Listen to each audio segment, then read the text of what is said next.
Welcome back, everybody, to the Social Club featuring me, Gray Gamer. And this week I have a very special guest, my good friend Devin. How's it Say going, what's up, everyone? Devin. How's it going, So, everybody? for those of you who don't know who Devin is, I met him through Howie. I think I met you through Howie, right? Or did I meet you somewhere else along the way? It was through the Machine Elves and Friends of Friends. Gotcha. Because yeah, Howie was a guest on the show last week, so our viewers have met him. And Devin, just real quick, I usually like everyone to give their gamer tag or their Steam ID just for my Twitch followers and all the gamers here. So on Twitch, you are known as no, not Twitch, excuse me. On Steam, you are known as Caranfin, so it's Caranfin. So you can look me up on Steam on that. And I'm also on Facebook, pretty much the same name, Caranfin Naurlin. So Caranfin, and then Naurlain. nice. So real quick, we're gonna get into a little personal info. Give some of the viewers, listeners. I'm used to saying viewers because of my Twitch stream. I went from podcasting back in the day with, like I spoke to everyone last episode about. I used to host a show called Geeks Unleashed, Oh, I and that remember. went on. Yeah, that went on for a few years, and then my band took the center stage, and I focused on music for a while. And then I've been doing the streaming thing for a bit, so now I'm back to podcasting because I do love podcasting, and that's why I wanted to get back into it. Um, and so I'm just getting used to saying listeners rather than viewers because between YouTube and everything's videos now, getting stuffed in your face. So Uh, forgive me, guys, for saying viewers when I mean listeners. But anyway, we Video want to killed the give. podcast Yep, star. exactly. Now it's all about. Well, I feel like it's all about YouTube, but the great thing is, there's a lot of these podcasts get. I put them up on iTunes, Spotify, and then I they're on Podbean, and then they actually wind up getting video. Like it's just a generic black background. It says GG Social Club, and they get actually auto posted to YouTube as well from my webpage. So that's pretty cool. That takes Yeah. the work out of it for me. But we're gonna give a little personal info on Devin right now. So Devin, what do you do for work? I'm a teacher, social studies, high school. So it's an exciting profession. You know what? I wanted to ask you actually because I just saw about that high school teacher that used gaming as an incentive with his class, and then winded up getting in some hot water. So Right, how right. do you try to keep your personal life separate from your students? Like, is that like how does that work? Um, Like I'm just curious I'm curious about it. I always thought my favorite teachers in school were the ones who blurred the lines between the personal life and the professional life. I had a teacher, one of the most influential on me, and my love of gaming, Charlie Shapiro. He's still at New Utrecht High School. I think this is his last year. He always says it's his last year. Um, and I'm friends with him now. I see him and I call him Charlie. And for the first few years, it was always Mr. Shapiro until I was like, "Dude, can I just call you Charlie?" And he was like, "Call me whatever you want. Are you for real?"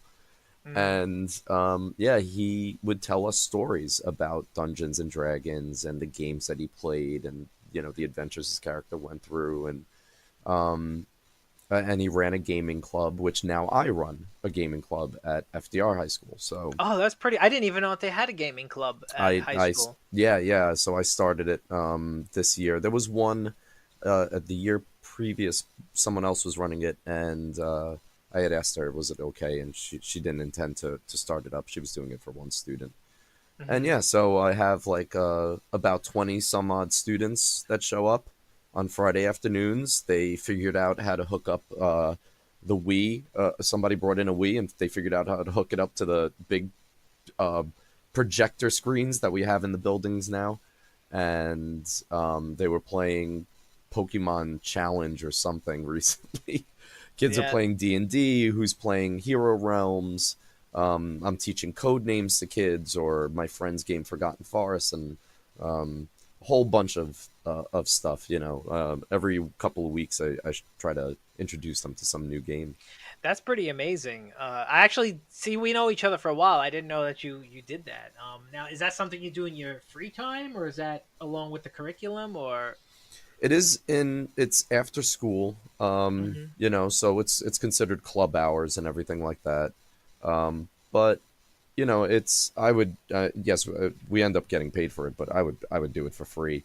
Like, Yeah, sure, sure. yeah, No, I I don't get I it. don't yeah, it's awesome. Like dungeon mastering for teenagers who are just learning the game for the first time. The very first meeting, like 12 kids showed up and 10 of them wanted to create new characters. And if you think back to your first time playing D&D, do you remember how arduous it was to create a new character? Oh Like, yeah. Hmm. it takes forever to come up with a new character, and there's 10 of them all clamoring for a new character, learning how to play. That's. So I mean, but it just sounds now as an adult, it sounds really rewarding to do that for these kids and open up these endless possibilities and new realms for them. That sounds like something so rewarding. But also, if you put yourself in the shoes of that kid, you know how awesome, like you said, you had Mr. Shapiro used to do that for you.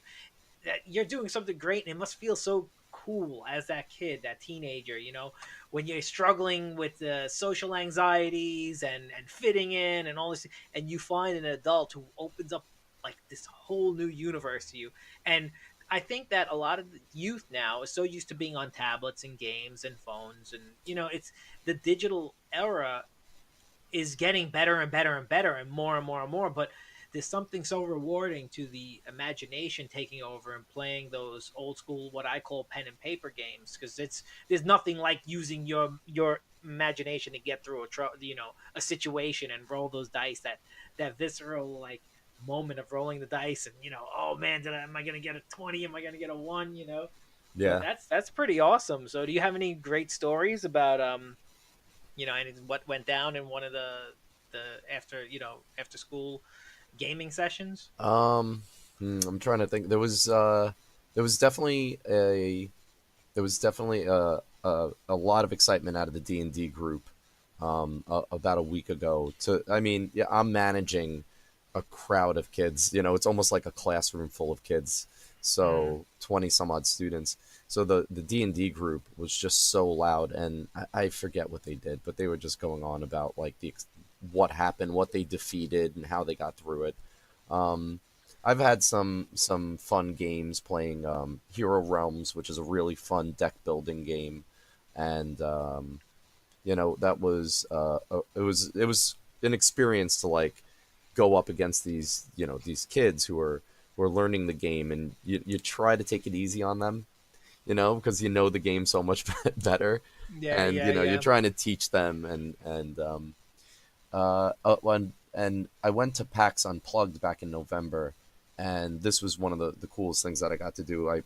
Brought uh, I brought back pictures.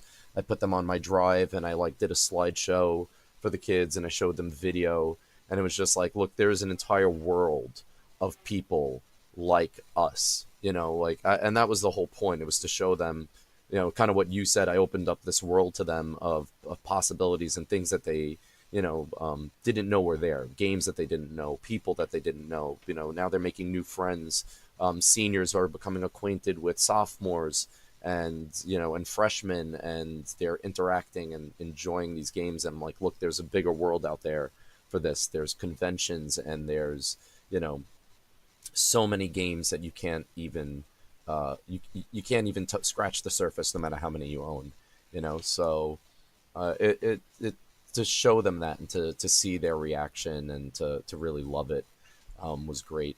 And yeah, and I made one student captain, and I gave her a dungeon master screen, an extra fifth edition dungeon master screen. Oh, that's pretty cool. Yeah, I was like, it's just a gift for you, because it's, you're Should running a probably cherish that. Yeah. yeah, you're running a D&D group. Like, I've tried running a D&D group with them, and it's very difficult. She holds a whole 5th edition group on her own, like 6 kids playing.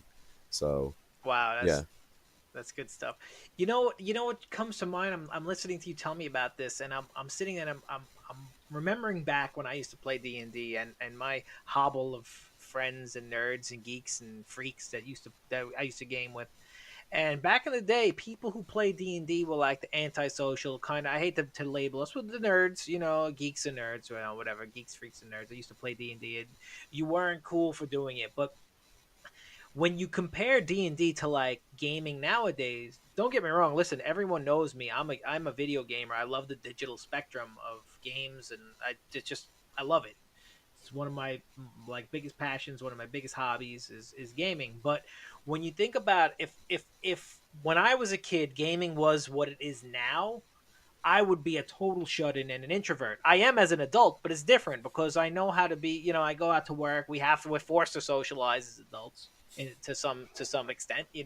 But now when you think about it, these kids would probably sit in their homes playing their games, really antisocial, and for them, I think for the new generation, D&D is actually social gaming. You're teaching these kids how to interact, how to problem solve. So that's a totally new, unique set of skills that doesn't usually come with gaming nowadays. Because even when you play multiplayer games, it's different. I always say it's different than when we were kids because nowadays you're on the internet, you have a headset. There's no real name, there's no real face. Everyone's a keyboard warrior. That's why you have so many 12-year-olds during Call of Duty saying they fucked your mom because they Yeah, can't. When we were kids, if you went to the arcade and told some kid, "Hey, I beat you in this game. I fucked your mom last night." Guess what? You're yeah. gonna go There's outside. You're gonna throw fists. yeah, So you oh couldn't yeah, get away with that shit unless you were doing it purposely because you wanted to fight and you could back yourself up. Or sometimes people just wanted to fight and they couldn't back it up. But so I think that this old school, maybe reinvention of the old school, gaming of D&D, this Hero Realms. I never played Hero Realms. I don't know. Is that a newer game? Is that? yeah. It's a really interesting take on deck building games. So Mm-hmm. imagine Magic the Gathering, but instead of buying your own deck, you're Mm-hmm. buying from a a marketplace of cards. So everybody has access to those cards. They just have to have the resources on that turn to purchase those cards, add it to their Okay, deck, so and then you don't eventually use buy it. you don't buy a pack of mystery cards. It's not a slot machine. You go No, on and you literally say, "This is the kind of deck I want to build. Let me get one of those cards, two of those cards, like kind that." of, yeah, yeah. So you have like a stack of cards. That's the market deck, and you reveal five of them.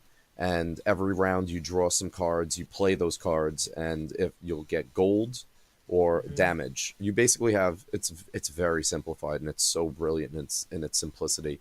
Um, you get like gold coins or you get damage pool, and you can split the damage pool any way you want. You can use it at any time during the round, and you can use the resource, the gold coins, the gold pool, anytime during the round. And it's like, okay, there's these five cards. I've got 4 gold. I'm going to grab this 2 gold card, and then a new card comes out to replace that from the market deck. And then I'm like, okay, I'm going to grab this card as well, and then a new card comes out, and I put them in my discard, and then eventually they'll get shuffled into my deck, and my deck is grown. So I'm building my deck as I That's go pretty along. cool. Yeah, yeah, it's really simple, loads of fun, and there's like there's adventurer class cards, starter decks. And when I say starter decks, I'm talking about like 7 cards because you buy the rest of the cards as you go along. And then of Hmm. course at the end of the game you split those cards up and you put the basic deck with the basic deck, the starter deck separately, and all that stuff. Oh, okay, I Yeah, gotcha. yeah. So this way, you just reset the whole thing and you can start all over again and build an entirely different deck the next game. So, Nice. yeah, it's a lot of fun. One of the things I want to go back to you saying was that that gamers were seen as like the antisocial, and it's so crazy to me. That is such a common misconception, and I feel like that yes, we were probably nerds and a mix of nerds and geeks. And I always like to differentiate between the two. The nerds are Hmm. the kids Yeah. who do their homework and get Yep. A's, and the geeks are the kids that are like, screw homework. I'm playing Final Fantasy VI until Yeah. my eyes are bloodshot, Yep. which I'm sure you Hence, were a that's victim why. of too. Hence, why my first podcast was Geeks Unleashed because I was the latter. Right? Yeah, yeah. Me too. I was absolutely a geek, and we were all of these things, and yet we got together and we met at like I don't know if you lived in this is so for those who are listening, we're in Brooklyn here and in South Brooklyn, and there was a shop called Pinocchio's on Oh, I 20th Avenue.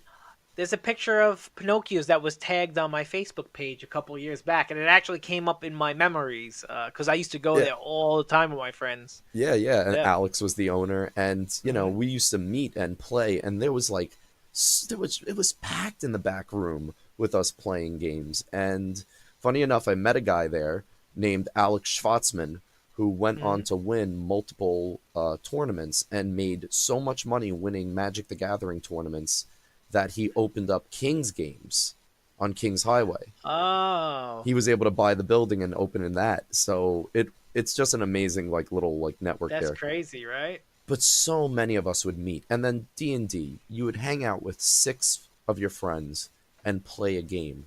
How was that antisocial? To Yeah. me that was always so much more social. Most other people I knew, you'd ask them, what are you doing on a Saturday night when you were 15, 16? Oh, I was sitting in the house playing NBA Jam. It's like, Mm. well, I was hanging out, killing trolls by setting up walls of force and then dropping walls of fire on the other side of the wall of force, like, Yeah, yeah, yeah. yeah, Hmm. yeah. So I always thought it was like, working together with these people and making plans to defeat monsters. And there's so much more of a social environment than we ever got credit for. Oh yeah, agreed. And since we're talking about a lot of the pen and paper games, that we were just discussing, see now, audience, those of you listening, I Devin used to hold gaming nights at his place. Probably what, maybe like 8 7 8 years ago, I would say, and you still do it occasionally up until now, right? Yeah, it's been far again, adulting and life. Oh God, I can't Mm-hmm. believe I just used the word adulting on a podcast. Um, Shoot me now. Um, but yeah, adult life definitely gets in the way. In the past year or so, has diminished how much gaming at my place I get to do. But yeah, 2012, 2013, and a little bit of 2014. That was like the heyday of my place being like gamer central, Yeah. Munchkin Land as it was known Yep, as. yep, yeah. And I used to go by every once in a while, in between my band rehearsals and so on and so forth. And even back then, I was doing the podcast also. So whenever I was free, I would come by and we would play some. He'd always have some new. You know, well, I'm speaking to you in third person. hmm, You would always have some really interesting games that I never saw. Like that spy game and some other you know wacky games. What was that spy game called? Do you the remember which one? Resistance. The Resistance. That Yeah, was the it. Resistance. The more popular version of that now is Avalon, because Hmm. there's some more elements to it that the Resistance doesn't have. Hmm. But yeah, that was fun, and Munchkin as well. Yeah, We had, everyone liked yeah, that. That was a fun Munchkin. time. We'd all pop some beers, get together, play some games. And Hmm. actually, when I first started coming by, I didn't know that you were into. I didn't learn till I came to your place to play these physical games that you were also into digital games, Yeah. video games as well. And you were always into MMOs, if I'm not correct, right? Back then, yeah, I haven't been into MMOs for a while now. I somehow got off the addiction. It's amazing. I feel like Felicia Day at the end of the Guild video web series. Mm. Yeah, no, it was that really was quite a You know, love. you know And what I think it is with mm, the MMOs. I feel this is my now. I play a lot of games. I play almost every game that comes out. I try to anyway, because content creator. Hello, I have to at least know when people pop into the channel. I have to know, and on top of it, I enjoy checking everything out. When there's something new coming out, I'm like, "Ooh, I want to check out what's this game about? What's that game about?" But what I think about the MMO market is it was such untouched territory for a long time, and each game that kind of got released at that point in time um was something new slightly, whether they took something that one of the other companies was doing and modified it was like, but it was all very new exciting territory. And then you got into the realm of, once WoW came out and became the king of the castle, sure. nobody was really able to ever dethrone them. And I think that you had people try to come up with unique stuff, but they never really hit the nail on the head, So I feel that we haven't really had a true successor or something really innovative or great that we saw, at least on, in America we haven't seen it. I know there's a lot of great Korean MMOs and Yeah, but even those we'll never see. But a lot of them, I don't think that the American audience would like anyway. They're truly grind fests, and usually there's a big pay to win market over there as well. But yeah, I'm waiting for another like MMO to come out that just makes me say, "Wow, this is what an MMO should be in today's day and age." I feel a lot of them that come out are really dated, or they're trying to do what everybody else does without setting themselves apart. So I think that's what it is with MMOs. I've become now. I used to be a big MMO gamer. I played every one that came out. I tried them all. I've gotten more into like smaller, like 4-player, 8-player co-op games right. recently. Yeah. I went from the massive multiplayer down to like more competitive type of games. But so you liked RPGs, obviously. You like fantasy-based games. So what Mm. is one of the more recent games that you've played? Um. So, of course, the Dark Souls series. I mean, I know Dark Souls 3 isn't all that recent, but that is absolutely one of my favorite series, like hands down Mm-hmm. ever. Um, so I am looking forward to this new one, Shadows Die Twice. Yep. So Sekiro or Sekiro. I don't know how you pronounce it. yeah, I'm actually forgetting I should be on Fatih Vidya's webpage watching all of his YouTube videos on that.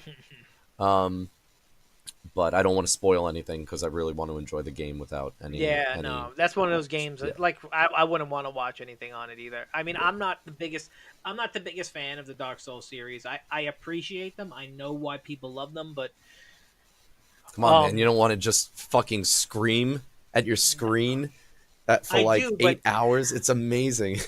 I scream at my screen, but it's always me cursing out a teammate in a multiplayer game or Oh, an opponent in a multiplayer game. So that's the kind of well, screaming I do. that can Fucking happen, bullshit, but that can happen in Dark Souls when you get invaded and you're like that motherfucker.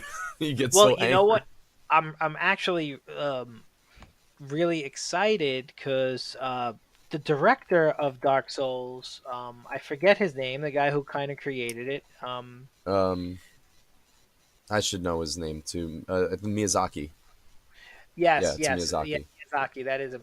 So with the release of games like the Division and Destiny and Anthem that just recently came out, and the Division 2, which came out even more recently, um, with all of these games as a live service type of a model, these co-op big things, he said he would love to try his hand and his version at it at some Right. point. So he says that's definitely a possibility. So I think after probably whatever projects he's working on now, he may try to open up some type of.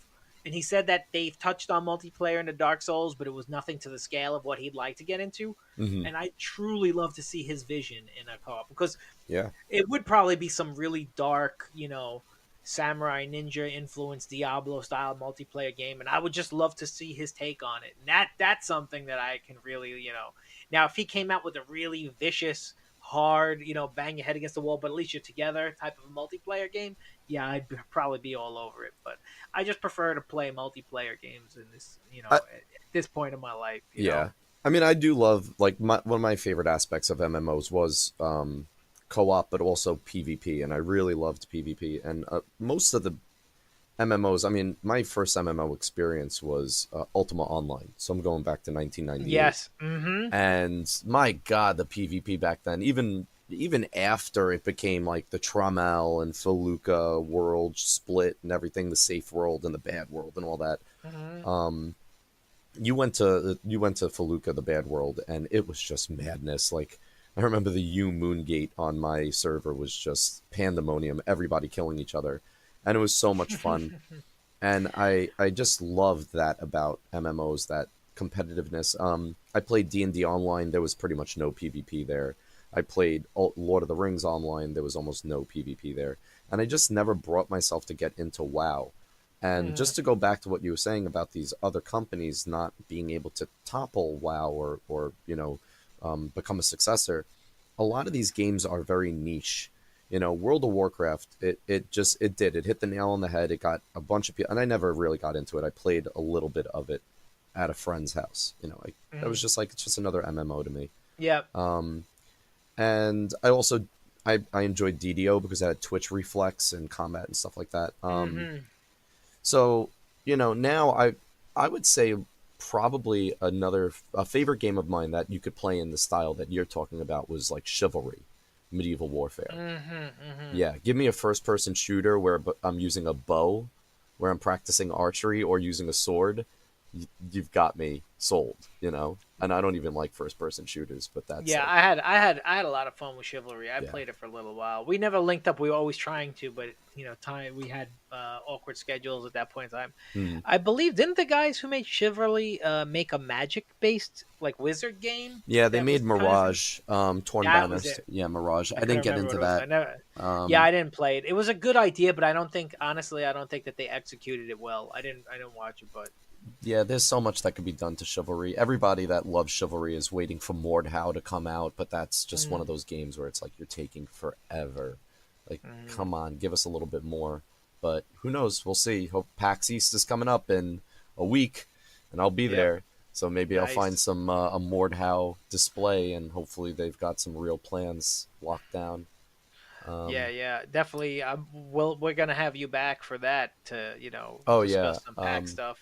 So that'll be something exciting to look forward to. Since I don't usually go to I haven't been to a convention in quite some time. When I had my old podcast, we used to go to a lot more conventions. Right.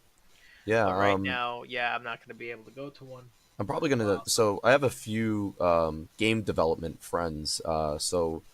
A couple of years ago, someone that I knew had introduced me to a bunch of game developers, and I, got into this community. One of the groups is called Playcrafting, and their whole thing is promoting game development, indie game development, mostly digital games. So there are a lot of coders and programmers, but also tabletop games get showcased at some of these events. And yeah, it's a great community, and I've made a lot of friends through it. And met these weird 6 degrees of separation. Like, how do you know my best friend for 22 years? Kind of situation. And it's like, oh, we met him through Reddit. And it's just so crazy how these people that's like, wild, right? yeah, yeah, Isn't that yeah. something? I met this group of people through one of my game developer friends at a party for a game release, and while we're linking up on Facebook, they're like, "How do you know Eros?" I'm like, "Well, I'm his best man. I've known him for like 22 years." And That's he funny. randomly met them on Reddit to play D&D. Um, so yeah, the game development community is a really cool group, and I'm trying to get into it myself with my own role playing game that I was working on for some time. That's kind of taken again a backseat to life and Mhm. my professional career and stuff. But yeah, it's really really awesome. There's tabletop games that I've promoted on Kickstarter. There's a mobile app called Cells to Singularity that I helped history check and fact check on. I was like one of the like historical consultants um, for that, and yeah. So when I'm there, I'm gonna talk to some of them, maybe even get some audio that I can share with you of like interviews. Another game called Avaria, which is, and you might like Avaria. It's basically imagine Final Fantasy style parties, but PvP, turn-based Oh, combat cool. PvP style. It's really really fun. Yeah, so Yeah, you'll have that's like pretty cool. yeah, you'll have like the character who specializes in healing, the character who specializes in damage output, and then like maybe a debuffer or a buffer type class and stuff And like that. is it a dice based like No, it's this is a video game, so it looks Oh, it. I thought it was a pen No, and no, paper game for say. I was yeah, like, "Whoa, this sounds like a cool idea." no, yeah, it's a video game, so it's an online video game that you PvP against another player with your like three person party versus Oh, their that's three pretty person cool. party. Yeah, yeah. Yeah. I played some I mean some people here might hate me for this. I played some mobile games that had that type of mechanic. Like I've downloaded a bunch of like free to play, RPGs on my phone at different points in my life. Like especially when you're doing a lot of commuting by the train, there were points when I would do a lot of like taking the train to the city to go to work. I was working a second job at one point up in Manhattan, And yeah, I downloaded all these different RPGs to try out, and some of them had that type of turn-based PvP. It was they looked like shit, those games, but and usually Yeah. they weren't great, but it was like I could see the potential with some. Well, you know what I'm saying? I could see the potential in what they were trying to do. The That's pretty cool. the artwork for Avaria Versus is really gorgeous. It looks kind of like, imagine a dystopian Final Fantasy Oh, style. nice.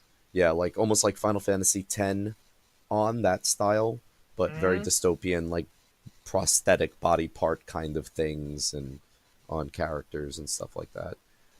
One of my favorite attacks is called Spam, and it's Hmm. literally a bunch of like email envelopes flying out across the screen and hitting your enemy, and it's That's pretty just funny. hilarious. Yeah, little cute things That's like pretty that in funny. there. And all right, so you already told us that your favorite game right now is Dark Souls in the Dark Souls series. So if I had to ask you what your favorite pen and paper or physical game is, what would you be able to even sum one up? Oh boy, at the very moment, yeah, I mean, I really love, I still love Dungeons and Dragons, no matter what. Hmm. I mean, as many flaws as I see with it, I still love the hell out of the 3.5 edition. It's just, as long as you can master it, it's just the most customizable like D&D series, you know. Hmm. But 5th edition's great because it's so streamlined and it's so easy to get into. Um, I mean, in terms of like board games, man, Hero Realms is really a lot of fun. I'm enjoying the hell out of that. Code Names is really fun too. Very simple, easy to get into. Like you can get anybody into that. You can bring a game of Code Names to like Thanksgiving and play it with your family. Anyone can get into that. Betrayal in the House on the Hill is a blast as well. I don't know if you've ever had a chance to play that. Mm-mm. No, that's a really I good honestly, one. I never even heard of that one. What Yeah, is it called it's again? Betrayal at the House on the Hill.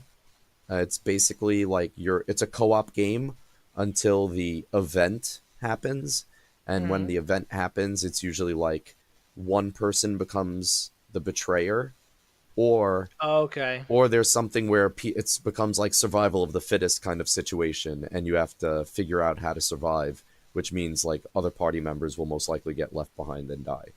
So Okay. yeah, yeah, yeah. So definitely A a fun. thriller, suspense. It Yes, it has is it all. suspenseful. Nice. Yeah, That sounds cool. it comes down to dice rolls, and you're just like, oh man, that's like if you roll above a 5 at this point, we're all screwed, and the person's got 6 dice in their hands, and it's like, Oh yeek, shit. you know, Yeah. yeah, Hmm. yeah. So That it's sounds good pretty times. cool. And now I'm gonna ask you if you could sum up one of your best gaming memories. Oh yeah, man, best gaming memory is Rod of the Seven Parts. So the adventure was the Rod of Seven Parts. My friend Eros that I had mentioned earlier was the dungeon master, and so when you put piece together the Rod of Seven Parts, I'm pretty sure this was built in. Whoever wielded it became lawful neutral. So my chaotic neutral rogue, my very first D&D character, who I still recreate every so often, Hmm. Loken, a drow dark elf rogue. He became lawful neutral, and so he had the Rod of Seven Parts, and we were fighting the final enemy. This I think the thing's name was Mishka, something like that, Miska, Hmm. and it was the general of the demon spider wolves or something. It was like spider body, wolf heads, and one human head, kind of like a centaur Hmm. body on this weird Oh, amalgam. okay. Yeah, weird amalgam of creature. And we're attacking him and doing all these things, and people are getting like injured, and we're not doing very well. It looks like we're gonna die. And so I was like, okay, I can shape change with this thing. And I said, I know that I can use it as a spear as well as a bludgeoning weapon. So I turned to my DM and I said, I turn into a Titan, shape change into a Titan, which made my Thaco very low. I think it was a Thaco of 4, really taking it back to advanced D&D for the older fans out there right now, the older listeners. And I rolled and I made a cold shot against the thing's head, and I hit it, and it died. And apparently, like that was one of the stipulations to finishing him off was to stab him in the head with a rod of Oh seven wow. parts. Hmm. And the thing was, his blood got on me, so his blood was poisonous, and I failed my constitution check, and my character died. So the bard picked up the staff and shape changed into a gold dragon, and we got the hell out of there. He picked up my body and flew out. And all the other characters had flying capabilities too, and we got out of there, and we got out of hell, the abyss, and made it back to one of the planes. I forget which plane it was. The plane that the Wind Dukes lived on, and they revived me and all that. So Oh yeah, wow. yeah, it was one of the most incredible adventures. Other than actually beating Loth, that those these two are very closely tied. My character Loken was a dark elf who had a revenge complex against Drow priestesses and Loth because his family was sacrificed to Loth. So Hmm. we eventually did the Demon Web Pits adventure and defeated Loth. And so that was also up there, like shooting her with the +5 arrows that I had saved since level like 10 that I still had. That I was Yeah, like, yeah. I am never using these because I know I'm going to need them for this, for in case we ever fight a god. I need these, and she was it. And yeah, so those are my two tied favorite memories. Taking out some demon spiders. Got a thing with spiders. It's funny.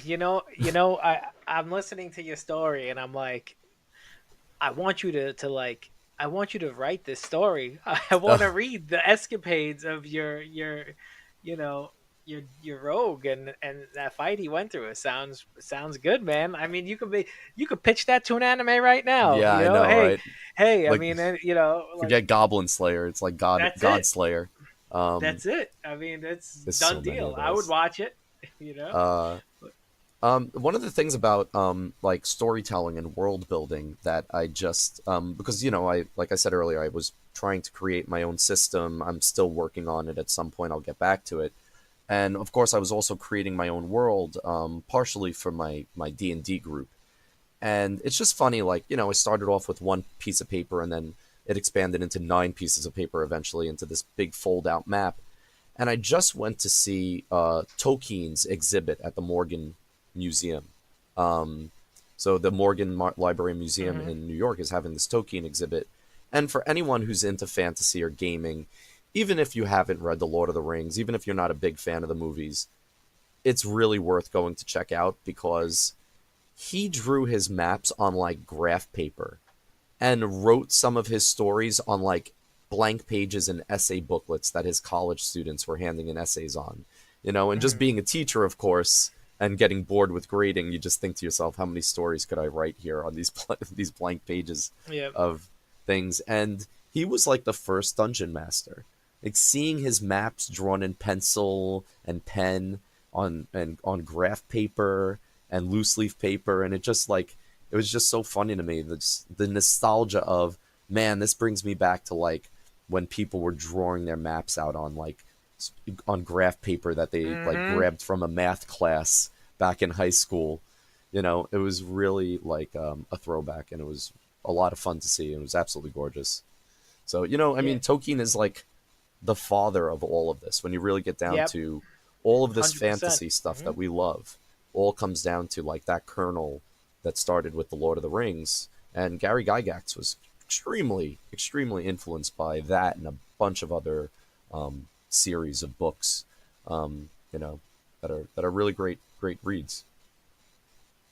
Yeah, that's it's funny cuz I speaking of the graph paper, when I used to play D&D back in high school, I had a friend. We used to do all he always was dungeon master and but I used to help him cuz I was always an artist and I used to draw all the time. I was pretty good at it, you know. So I used to help him with all the maps and stuff and we would draw stuff together and yeah, graph paper it was something that totally blanked from my mind. I wouldn't even remember it until this conversation between you and I. And now I'm like, wow, the graph paper. That was what we used. You know, Yeah. that's funny, man. That's these all this nostalgia is just great. Um, Now I'm gonna ask you who your favorite character in a game is. Now it can be a video game, it can be one of your stories or one of your pen and paper games or a D&D booklet. Like when you think of a badass, like really cool character, who's your in a game? Who's the first character that comes to mind? So again, it really, I know it sounds so silly because it's like, it's like your first love, was it's Loken. And because I recreate him for every edition of D&D that I play, even when I play MMOs or online games like Dark Souls, I'll try to recreate his character. Um, I just, the character is supposed to be an outcast, like a character who's shunned and not trusted, and I like that experience. It's like a vicarious experience for me, kind of being like a societal norm in a way. Uh, Mm-hmm. Playing this character and having that vicarious experience of like a really good dungeon master will take my character and make my life hell because Mm, I'm basically a race that is despised by everyone on the surface, you know. So trying mm, to overcome that challenge is always a lot of fun to me. It's something that I enjoy experiencing because it anything that puts you out of your comfort zone is good to experience, and yeah. so that's always been fun. And also that character is just like he was impulsive and he was calculating and impulsive at the same time. The way I played him, I used him to be like the team strategist, but Mm-hmm. he would also like I remember in a fifth edition game I was playing wherein I just recently recreated him a couple of years ago for a fifth edition game, and this guy, this like highwayman, was like stopping us and he's talking, and I'm hiding out in the bushes, and the guy's just talking. He's basically making it obvious that to pass through the road, we have to pay them money. So they're trying to extort us. They're no government agency. They're not like tollmen or something like that. So in the middle of him talking, I just like, I think it was my dagger. I just snuck attack him with the dagger throw or a shot from my bow and Mm-hmm. killed him. And the DM was like, "Well, everybody roll initiative." And I was like, "Screw this! Why are we waiting?" Um, like what are we, they're gonna get the jump on us or something. So yeah, I always loved playing that character as that kind of like, you know um do what needs to be done, even if it means kind of doing something that's really dark or even maybe borderline evil, so I loved him, and I still love playing him. Yeah, I've played a few other things over the years. I've really enjoyed playing dwarven priests. When Mm-hmm. you put on a Scottish brogue or a terrible Scottish brogue, this is a terrible accent. I act like I'm drunk all the time and I'm drinking fucking holy ale, and yeah, Nice. silly stuff like that. And yeah, but really, being the dungeon master in the end is probably my favorite thing to do. I really love running a game and being able to be the entire world, because then I get to be Mm. the orcs and the goblins and the bad guys that are the bad NPCs that are hanging out in the tavern, and yeah, things like that. It's definitely an enjoyable experience being the dungeon master too. Nah, that's cool. That's cool. Yeah, you know it's funny. I used to. There was a point when I wanted to be into the dungeon master, but then I like to sit back and just go on the ride. I like the excitement of not knowing what your friend or stranger who was going to be the dungeon master, what they were going to throw your way. I always like that. Hmm. So, but I can see both sides of the coin. The one creating the worlds and the one experiencing the worlds. They Yeah. both have their unique, pros, and I'm not even going to say cons because I don't think there's a con to either of them. I think that's one of those, amazing experiences. If anybody here has not played D&D, you really need to go, or even any type of in-person role-playing game, pen and paper, even if it's something like Warhammer, anything, Yeah. I've never played Warhammer, but I used to play D&D, and I played some of these other games. Like And it's Vampire the something. Masquerade, Yes, Werewolf, yes, yes. all the what was that, the White Hmm. Wolf Company or something that put Yep. them out, Hmm. Mage the Hmm. Ascension. Yeah. Anything like that, go and just find, go on Reddit. Go. I think there's a Meetup. dun. Isn't there a D&D app now? There's an app There's apps for. for it. There's meetups for these things too. Yeah. Yeah, I mean, like on Mondays, I haven't been since December because life has just been way too busy since Christmas break. Like the past 3 months, it's just been madness. Going on 4 months now, and at a place called Amity Hall in the city on the Lower East Side. It's Monday nights have Neek, Nyeek, Mm-hmm. meetups, and people just get together to game. And uh, yeah, there's they don't do role playing games too much, but some people there are interested, and you can look on Meetup to find groups. You can go on Reddit to find groups. There are players out there, and it's definitely worth giving a shot. Even if you give it a don't give it just one try though. Give it a couple of days. Give it let your character get to second level, third level. Really give it a try and see the progression and see how you enjoy it. It'll only take a couple of weeks for that to happen if you're Hmm. playing like every week or bi-weekly or something like that. Um, it's one of the best experiences you'll have. And if you didn't enjoy it, you made a couple of new friends and you had some good times and some laughs. Probably half the time you're talking about other video games or movies or whatever. It's all pop culture references while you're playing D&D. That's true. Also, for those listening, Devin and I we spoke very very briefly on the possibility of going forward, maybe live streaming to Twitch some board games or pen and paper games. So if that's something that you guys would be interested in, hit me up on twitch.tv/Gray Gamer or on my YouTube channel, which is still youtube.com/Geeks Unleashed. You'll see the Gray Gamer logos and all that stuff, but they wouldn't allow me to switch. When I switched over from my old podcast of Geeks Unleashed, they wouldn't allow me to update the name, the URL to Grey Gamer. I had to keep it Geeks Unleashed. So for any confusion that causes, that's the reason why. And I didn't want to. I had so much nostalgia there from old stuff that I did. I didn't really want to get Right. rid of it all I yet, don't so blame I you. kept it. So yeah, if that's something you guys would like to see, that's something you'd be into, and maybe start a new community, definitely hit me up. And I would like to work with Devin on this going forward. So Yeah, happy me to knowing host. how, yeah, me knowing how to do all the streaming and all the the audio video stuff behind the scenes, I think we could definitely make that happen. Absolutely. And I've got the space for it and I've got loads of games. Yeah. Um, yeah. There's a fun game, Fiasco. That would be a good one. It's basically an improv game. So it's nothing but role playing.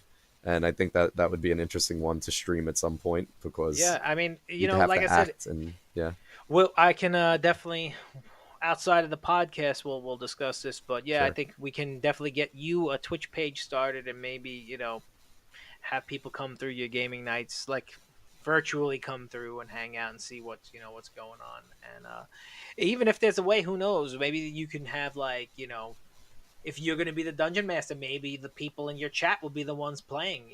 I mean, Yep. there's got to be some type of like app for rolling the dice. Maybe you'd be the one to use the dice app to roll for them and just take chance apiece. It could be something unique. So definitely stay tuned for that. We're going to discuss those possibilities. And we're going to wrap this episode up before it's too long. We're almost at the hour mark. So I Mhm. just want to thank everyone for coming along and hanging out at the social club. And a very special thank you to Devin. And thanks for coming along and hanging out with us today. Well, thank you for having me on. Thank you, all Anytime. the listeners.